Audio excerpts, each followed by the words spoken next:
We begin today's newscast with the National Police confirming that one of the rifles used to kill Negros Oriental Governor Roel Degamo and several others had been recovered from their hot pursuit operations.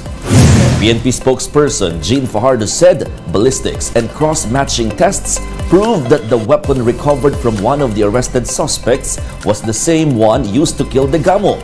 Tests also showed that the late governor was shot 11 times with the assault rifle.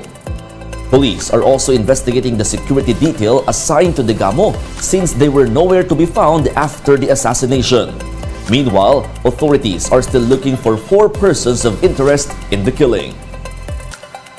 Yung mga supposedly nagpo-provide po ng security kay Governor Degamo during the day of the incident ay hindi po nag-report for duty. So kasama po yan sa napag-usapan